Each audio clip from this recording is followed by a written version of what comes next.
Hello friends, welcome to my channel. ఈరోజు మనము Nelson Mandela praise 2025 గురించి నేర్చుకుందాము. ఫస్ట్ ఆఫ్ ఆల్, ఎవరైతే మన ఛానల్ని చూస్తున్నారో ప్లీజ్ లైక్ చేయండి, షేర్ చేయండి, అలాగే సబ్స్క్రైబ్ చేయండి. వీడియో స్కిప్ చేయకండి, పూర్తిగా చూడండి. ఓకేనా? ఓకే. Nelson Mandela praise.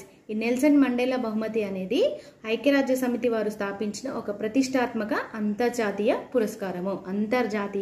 పురస్కారము. ఇది మానవ హక్కులు, సమానత్వం, న్యాయం మరియు మానవ సేవ కోసం పనిచేసే వ్యక్తులకు ఇవ్వబడుతుంది. అయితే ఈ బహుమతి అనేది ప్రతి 5 yearsకి ఒకసారి అందజేస్తారు.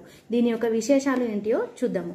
ఈ బహుమతిని దక్షిణాఫ్రికా మాజీ అధ్యక్షుడైన నెల్సన్ మండేలా గారి గౌరవార్థం ఇవ్వబడుతుంది. అయితే ఇతను మానవ హక్కుల పోరాట యోధుడు కాబట్టి ఇతని పేరు మీదుగానే ఈ యొక్క అవార్డు అనేది ఇవ్వబడుతుంది. అయితే ఈ అవార్డు అనేది 2015 నుండి అప్పటి నుండి ఇవ్వబడుతుంది.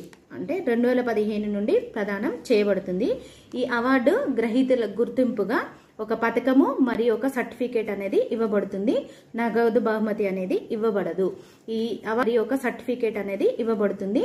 నగదు బహుమతి అనేది ఎవరికి ఇస్తారనంటే మానవ హక్కుల పరిరక్షణ, సమానత్వము, సేవా రంగంలో విశిష్ట సేవలను అందించిన వ్యక్తులు దీనికి అర్హులు అవుతారు.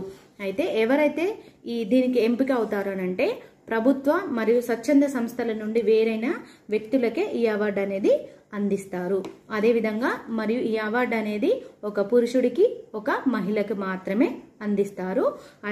ఒకే ఖండానికి చెందిన వారికి మాత్రము ఇవ్వరు. అయితే 2025 బహుమతిని గెలుచుకున్నది కెనడీ ఒడేడే, కెన్యాకు చెందినవారు, మరియు బ్రెండా రెయినార్డ్స్ కెనడాకు చెందినవారు. ఈ యొక్క అవార్డు యొక్క ప్రత్యేకత ఏంటంటే ఆశయాలు, విలువలకు అనుగుణంగా మానవత్వానికి జీవితాన్ని అంకితం చేసిన వ్యక్తులకు గౌరవించడం ఈ అవార్డు లేదా ఈ పురస్కారం యొక్క ప్రత్యేకత. ఇది ఈ రోజుటి వీడియో. ప్లీజ్ షేర్ చేయండి. ఇన్ఫర్మేషన్ కనుక నచ్చినట్లయితే అలాగే మన ఛానల్ని సబ్స్క్రైబ్ చేయండి. Thank you. బాయ్.